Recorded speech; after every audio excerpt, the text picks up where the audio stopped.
Hey everyone, welcome to the Bootleg Playoff Edition.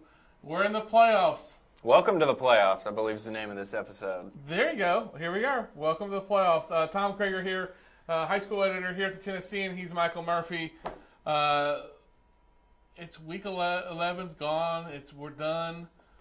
We're here. Now comes the fun part. Now we got another half of the season, right? Another half of the regular season to go. 5 more weeks. This is the fun time now. So this is when they start whittling down. Yep. Half the teams in the state will be gone after this week. Yep. And we'll reduce it again. But hey, congrats to everyone in the playoffs. And let's get right into it. Game of the week. Interesting matchup. This was a state championship game several years ago. Yeah, I was going to say several. This is back in the Wilhoit era, James Wilhoit era. Riverdale at Hendersonville. Riverdale's your number 3. Hendersonville's your number 2 from their respective regions. Break this game down for me. You like Hendersonville on paper, but just having been at last year's first-round game that involved Riverdale, this is not uncharted waters for them. Obviously, last season they came in as a number 4 seed, beat an unbeaten Mount Juliet team. So this team knows how to pull off an upset. That being said, they don't have Savion Davis on their roster. That's true, and I just cannot imagine this team stopping Hendersonville. Slowing them down maybe is the best they can hope for. This is a team that gave up more than 500 yards last week to Blackman. Almost 250 on the ground, which kind of plays right into Hendersonville's hands. They got the new coach. They're pretty much the same team as they were under Bruce Hatfield. We had Coach Perry in here last Friday. He told us that's been about as smooth a transition as you can ask for, and I think that's been big for them. I think that'll be big Friday. James Beasley, great job in his first year. Lost to Blackman to open the season, lost to Franklin, a little bit bigger margin than I thought. Yeah, 17 points. Yeah. And then a close game with Mount Juliet. I think they lost like 20-13. I think last week, something like that. I think you've got 2 really talented running backs. Drew Smith at Riverdale, Derek Kincaid at Hendersonville. Smith has got probably better numbers than Kincaid, but Kincaid's been around for the last couple of years. Yeah, and he's also sharing the ball. Obviously, they run the wing tee, so there's not really a featured back. Drew Hohenbeck, I believe, is their other maybe top runner out there. He's their quarterback, too, I think. Is he? Okay, that's the quarterback. I know they have multiple ball carriers, so, I mean, Kincaid can get it done, though. He has been around a while. Obviously, we got 9 classes. Too many, by the way. Who is your look everywhere in every class, who is your one dark horse that be look out for these guys? Well, y'all might say this is cheating, but Brentwood Academy, 3rd seed in East Middle Region. I mean, I checked at yours. You had a 3 seed as your dark horse, so I think this counts. Brentwood Academy, they get the bye. They got the last bye in Division II AAA. They'll play Christian Brothers in round 2. It wasn't long ago we were asking, can anyone beat Brentwood Academy? We found out our answer, yes. Actually, 2 people can beat Brentwood Academy. I think we forget, though, that those were combined 5-point games. I mean, a play or 2 goes differently. We're sitting here talking about Brentwood Academy is the favorite to win their 4th straight. All right, let me just break this down for y'all. He's going with Brentwood Academy, who's 8-2. Good season for Cody White. Great Not season. up to their standards. But they've won 3 straight state champions, and they're going to have to upset some people to get back. And they have a bye, so they're automatically into the next round, which is in D2 AAA land. That's actually the quarterfinals. So probably a safe dark horse pick. Well, I mean, if they lose that quarterfinal match, that's a bad pick. I'm saying they're not a dark horse to win it all. Okay. Here's my dark horse. I'm not saying they're going to win it all. I think they're going to have a decent postseason run, maybe to the quarters or the semis for sure. I think they at least they can possibly get to the semifinals. I want to go with Independence in Class 6A, 5-5. Is that right? Yeah. Now that's a dark horse pick. As I turn my phones off, please excuse me, folks. If they can figure out the snaps where they aren't chasing fumbles and all that stuff, and get them in sync, I think they can beat Smyrna. Then they get Brentwood, who they've already beaten. And then you got chance for redemption against possibly Ravenwood. If not, you're playing a really good Keene Ridge team, one of the two probably. I will concede they certainly have a chance to win that first round game. They're certainly a dark horse. A toss-up. They're a darker horse than Brentwood Academy. How many games has Independence won in a row at any point this season? I have no idea. Not many. Okay. And that's why, yes, I certainly think they can get by Smyrna. Now's a good time to start winning. The quarterback snap is just the first issue they have to overcome. Okay. They were down 37-0 to Ravenwood. Ravenwood's a good team. I have not seen them move the ball like that on anybody all year long. So the snaps, the defense, the consistency, you get all those things ironed out, absolutely. They're a good dark horse, folks. You heard it here first. So with that being said, like I said, I'm not saying Independence is going to win. You're going to find out in a minute that I'm not picking them to win the 6A. They're a team that I think you need to watch out for. I think they could surprise some people and maybe make a surprise run. Again, I just don't think Brentwood Academy would be a surprise run. With that being said, we're going to tell you who's going to win the state championships November 29, 30, and December 1. I'm going to tell you who's going to win. He's going to tell you who he thinks is going to win. But I'm going to tell you who's going to win. So 1A, tell me who's going to win. You go first. Why do I always have to go first? I will go first. Cornersville. Cornersville's 10-0. They finished runner-up to Greenback last year. They have gone 9 straight games without giving up a point this season. They gave up, I think, 20 points maybe in the against Community, I think, or not Community, Cascade. Maybe? Cascade. It was one of them C's. Yeah, one of the C's. That game, we don't talk about those points. Those points were given up by backups. Fake news over Second here, and third, fake news. That's exactly it. Those points don't count. Throws that out a lot. The starters on the field have not given up a single point this year at Cornersville. Folks, they're going to shock the world. I'll even tell you who they're going to beat in the championship game. They're going to play Greenback, and they're going to beat them the second time around. I think this defense is a lot better. These defenders, a lot of them have played since their freshman year.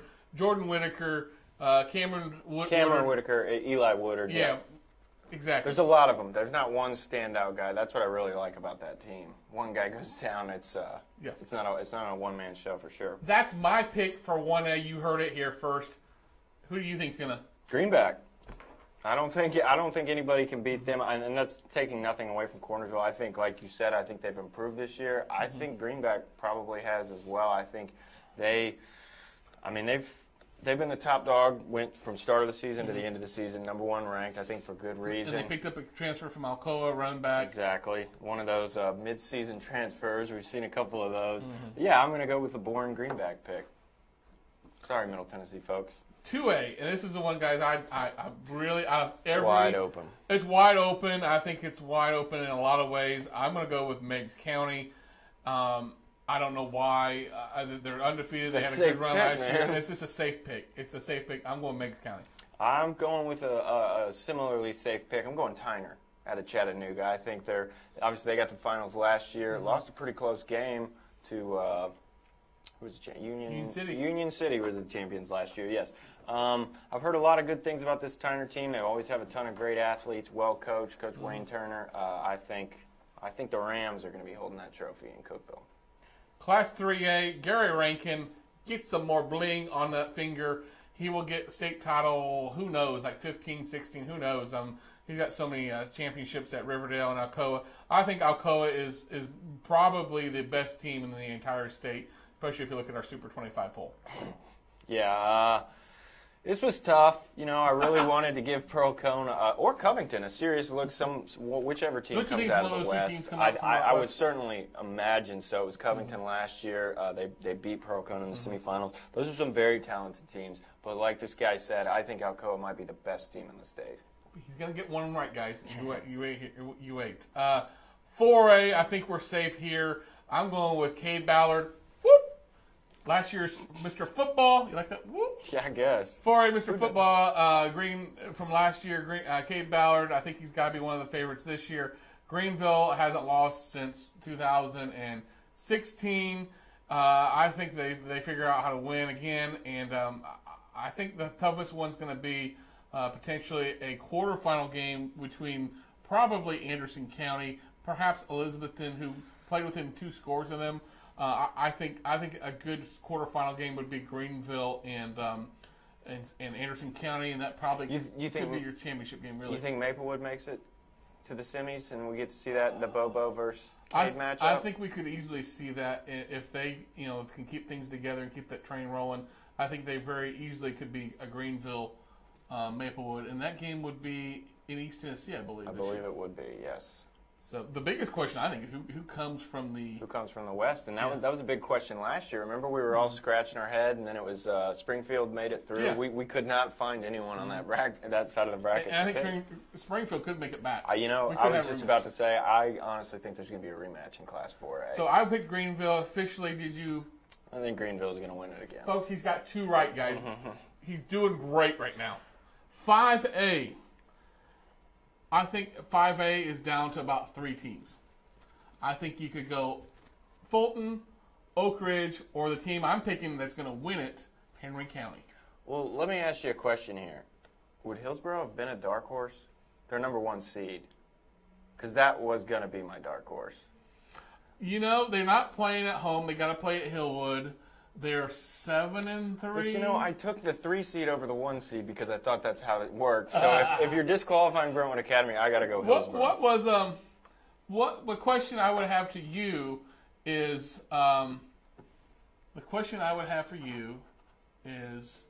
if you did that, I think you could do Hillsborough because I think most people didn't expect them really to be where they're at. No, they had took some lumps early, dropped that. Gallatin's still kind of a head scratcher for me. That loss to Gallatin, but they beat your Independence Dark Horses 20. That was a interesting game as well. I'm not picking the Burros to win it. For all those who misunderstood me, I'm going to go with the safe Fulton pick, but I think Hillsborough. Xavier Malone, heck of a quarterback there for Fulton and Rob Black. I think they're going to have to beat Oak Ridge again, and that was a good game. Yeah, that was a very good game. And again, it was going to be a toss-up between one of those teams from East, and simply by the Week 11 result, they got to go Fulton. We have a question, and we will address that in a minute once we get through this round.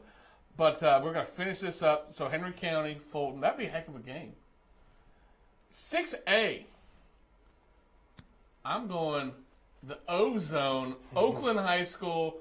This would be the first Rutherford County Championship since 2008 when Oakland defeated Franklin for the last ever 5A championship before when they only had 5 classes.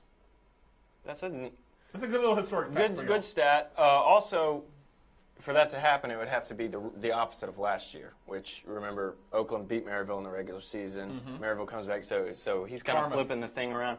I actually think Maryville's going to win it the second time. I just do. I don't know. You got to show me they can't. They've got the mighty Maryville Rebels have got to travel down across 40 all the way down to Murfreesboro to Oakland.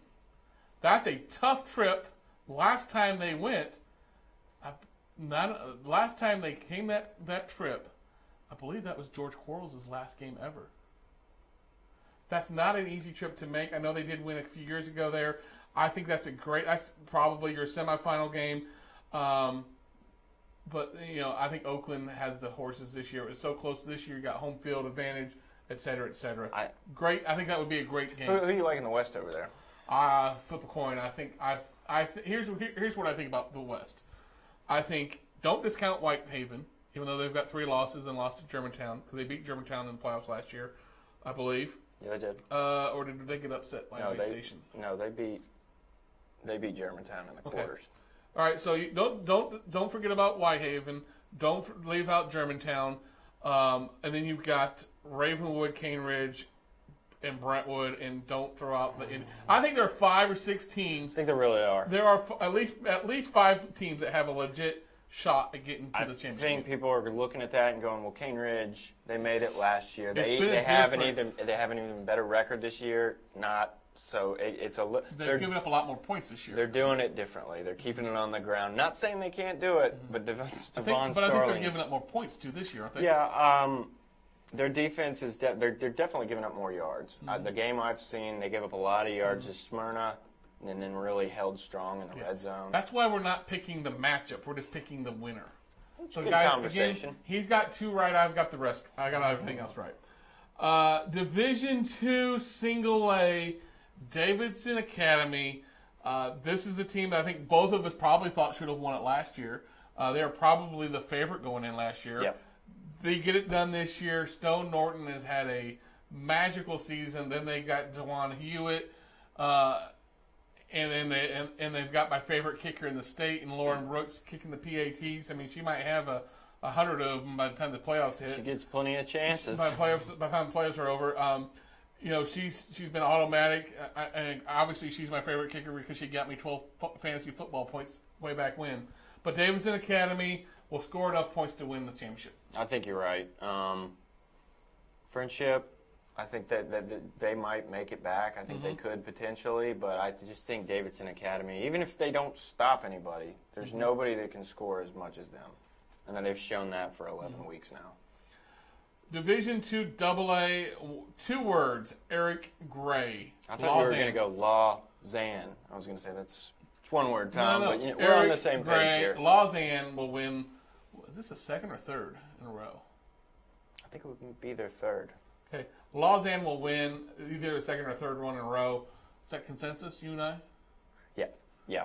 I might have a change of heart if it was a CPA Lausanne. If that was possible, I might feel differently. I don't know. It is possible. It'd just be the semifinals. Yeah, exactly. If that was a matchup in Cookeville, maybe CPA's got some magic. They could knock them off. I don't see it happening. Division II AAA. Obviously, you like the dark horse there. Probably isn't your pick. I don't know. I'm going MUS. I think Bobby Austin has done a heck of a job there. I like that Maurice Hampton. I think they've got a linebacker. I think his name's Dorian Hopkins, maybe. They got some talent over there. They got some good linemen. I like what MUS has done this season. I think through the regular season, they've definitely had the best. They have the best resume. I mean, obviously, they're undefeated. They beat Christian Brothers. They beat NBA. I think they have the best regular season resume. I think they should be favored to win. I'm going with the dark horse. Y'all have to prove me wrong in Division II AA, or prove Brentwood Academy wrong, I should say, in Division II AAA. I like the Eagles to win their 4th straight. Couple questions. Yes. One question here. Who wins the Blackman-Mount Juliet matchup in round 2? Got to get there first. I'm going to say that's a good matchup. Very much. You got a prediction? I got to go Blackman. I think there's been a lot of talk about their offense and how it's weird and everything. Well, lazy. They've lazy, gained 500. The lazy Baylor offense. They've gained 500 yards in a game on 3 different occasions this season. Yeah. But no, I think they've been. If you Google, if y'all Google lazy Baylor offense, they're that's just pretty much conserving energy. And I get Smart. that. And I get smarter, that. not harder. But that's because Coach Hartsfield and I talked about their offense, and that's what he said. Well, Google this. And I Googled it. He's right. They kind of run exactly what Baylor's doing.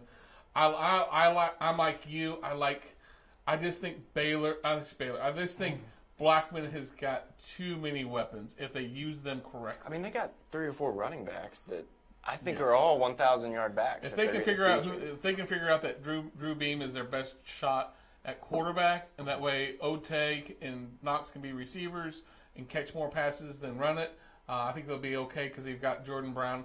I mean, think about this. If you had Michaelius Elder, who's probably the fastest player on the team, going to MTSU, Trey Knox going to Arkansas, Adonis Oteg going to Arkansas, if those are your 3 receivers, and you had Tamikis Napier and Jordan Brown at running back, that would be 5 skilled players that probably most people can't match up in 6A.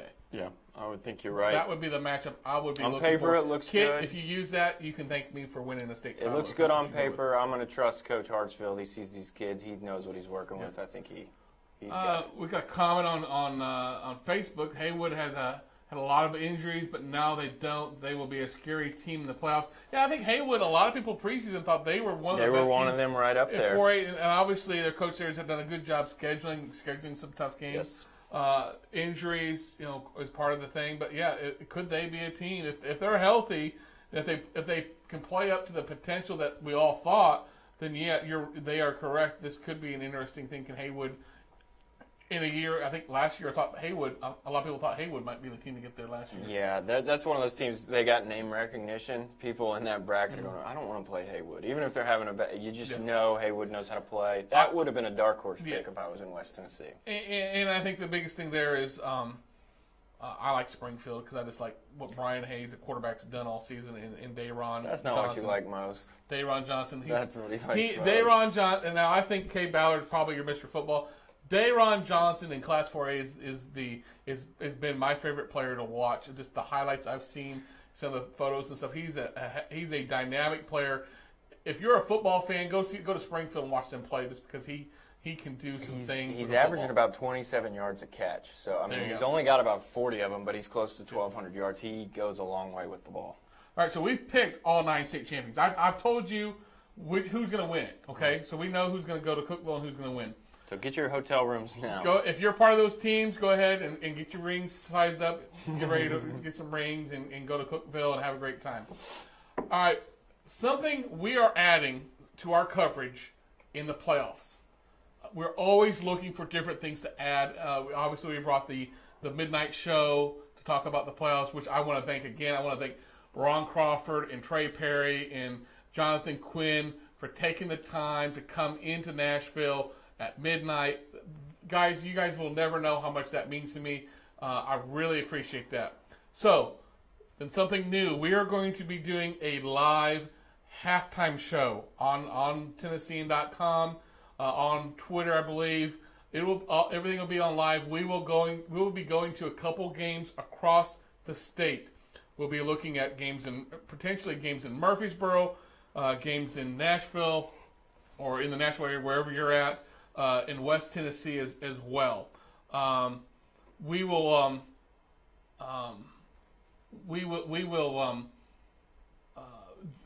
talk to 2 or 3 of those, and then I'll kind of wrap things up. Obviously, we have a paper in Knoxville, in East Tennessee, but since they're starting at 6, it's going to be hard to do anything with them. I'll give you kind of a heads up of what's going on in East Tennessee when we hit halftime. Look for that to be around 8 o'clock. Is when we'll fire that up. That's when most teams are going to halftime here in the Middle Tennessee area. So, going to be a great thing. Look for more details on Twitter for that. Going to be a good thing here. Looking forward to that. My favorite segment of the night. Okay. All right. Rapid fire. We're going to look at the top 10 games in Middle Tennessee. Folks, he copied off me last week. He went 10-0 because I went 10-0. We had the same exact games. We are tied at 88 and 22 for the season. 80%. Just cracked that 80% mark last week. That's like a C, I think, in my kid's school. But anyway, we're doing a great job. 80%. I'll take 80% any day of the week. That's a B in public schools. Murfreesboro public schools have got higher standards. They do it weird. We got high standards in Murfreesboro. It was an 80, 85. Yeah, we got high standards in Rutherford County, folks. So we've got a couple different ones, I've been told. I give him the scores and let him pick whatever he wants. So it's not true. we're gonna start Lebanon at Blackman. Man, you've got a lot of Division I talent at Blackman. We talked about some of them: Trey Knox, Adonis Ote, Michaelis Elder. Lebanon's got the big defensive end. Quarterback should play. Kreitz. I've heard he's going to give it a go. He got hurt. Zion Logue is the defensive end. My mind went blank for a split second. Doesn't matter. I think it matters. I don't think it, like I said, Blackman, they've got such a good offense. They faced little to no resistance last week. I think they're going to face a little more, but I just don't see Lebanon winning this game. I think Blackman's too good. I'm saying Blackman 35, Lebanon 14. I just, they've come around. They're starting to score more points. I just think Blackman will figure it out. Hats off to Coach Gentry in his second year. I mean, Lebanon was not a place you wanted to go see a football game or coach a football game. And, I mean, within 2 years, you're talking they've done a great job. I think it ends Friday, though. I like Blaze 28-10. Okay. Riverdale at Hendersonville. Again, that's our game of the week. That's where he will be. Principal Cotter, if you're watching, save him a spot on the sidelines. He'll be there. So Riverdale at Hendersonville. I like the Commandos in this 28-7. Coach Beasley gets his first playoff win in his first playoff game, a home field advantage, and I just think the wing tee will be a little too much for the Warriors. I think you're right. I got the Hendersonville 24-10. Okay. 2-score game. We have a comment on Facebook. What is your under the radar 6A team to make a surprise run? We talked about this earlier in the show. That's kind of my dark horse. I'm going with Independence as my dark horse. Do you have an under the radar 6A team? In 6A? You think about that? I'll go with Independence there. I think that's probably... Another one I think could be, and we talked about it, if Mount Juliet can somehow pull an upset over Blackman. I know they're 10-0, but we've talked so much about their... It's a 1 seed, man. I couldn't use Brentwood Academy, but you can use a region champ that's won 27 regular season games in a row. Come on, man. They played Glencliff and some of these other ones that have struggled to win, though. Mount Juliet's out. They're not a dark horse. I'm making a rule. I'm going with Independence. I'll go with Independence as well. Okay. Summit at Beach. Rematch of a quarterfinal? Rematch of last year's Class 5A quarterfinal. Mm-hmm. Beach won that one. I think they win this one again. I think there's going to be a ton of rushing involved in this game, but I think Beach just edges out in front. I like them 24-17. 21-14 Beach over Summit. Again, we're four straight picks. We're cruising well. We think we're on the same page right now. Houston County at Lewis County. Bobby Sharp has done a heck of a job this year with Lewis County, and region champ, played in a tough region with Columbia Academy, and Eagleville still got the Cobb kid. I like Lewis County 28-7. That's probably a conservative pick. Yeah, I like Lewis County as well. Houston County doesn't have the defense to stop Lewis County, and I don't think the Irish have the offense to keep pace if it gets into a shootout type situation. I like Lewis County 35, Houston County 14. Okay, we're getting close on our time, so I'm going to speed it up a little bit. Hardin County at Montgomery Central. Montgomery Central's having a great season. That continues. Montgomery Central 27-21 over Hardin County. Close. Montgomery Central 28, Hardin County 27. Okay, we both think it'll be a close one. Folks, here's where we get a little. He forgot to look at my picks to see exactly what I was picking. Creekwood at Jackson Southside. Creekwood in the playoffs for the second straight year. I like this Creekwood team. They can't throw the ball a lick because they pretty much kept everything on the ground. I think last week they were like 105 passing. But they can run the ball very well between a really good offensive line. I think that's going to be enough. I think in a close game, Creekwood 14, Southside 7. Southside scored a season-low 7 points last week. Creekwood gave up a season-high 44. Who gets over it faster? Creekwood. I think Southside. I like them 21-20. There you go. Got one right there. Nolensville at Macon County. I like this Nolensville team. The Gallardi kid has really spun the ball well. Colton Dooley's a heck of a running back. Kucheris has been great on both sides of the ball. I like Nolensville 28-21, and I think maybe that region sweeps, to be honest with you. Could. Macon County won 3 of its final 4 to get that number 2 seed. I think that run ends on Friday, though. I think Nolensville, I just think that region's a little bit stronger. I go Nolensville 21, Macon County 14. Pope John Paul at Baylor, a close game first meeting. I think it'll be a close game. Again, Baylor 17, JP 2, Pope John Paul II 13. I got Baylor. I think Baylor wins it again. Another close game, 24-21. They played earlier in the season. It was close. I think same story here. Okay. Portland at Jackson's north side, south side, north side.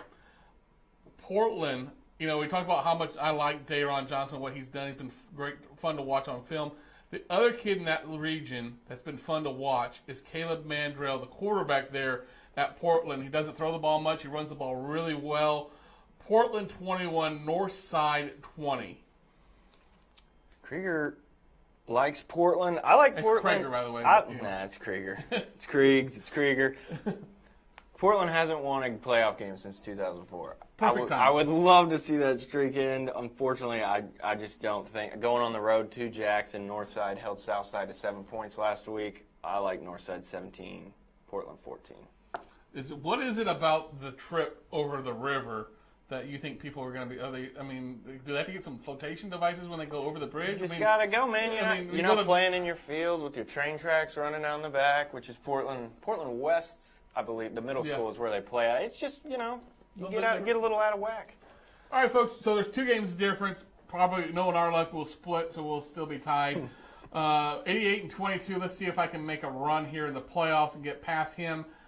That does it for another edition of the Bootleg. Thanks for joining us. Probably, guys, you'll see us Wednesday due to Election Day. Folks, go out and vote if you haven't voted. And well, since it's coming up on Election Day, go on Tennessean.com right now and vote for the Athlete of the Week for boys and girls. Tennessean.com, do that. That way you can get practice up for next week. Folks, thanks for joining us. We'll see you next Wednesday with our look at the second round of the playoffs.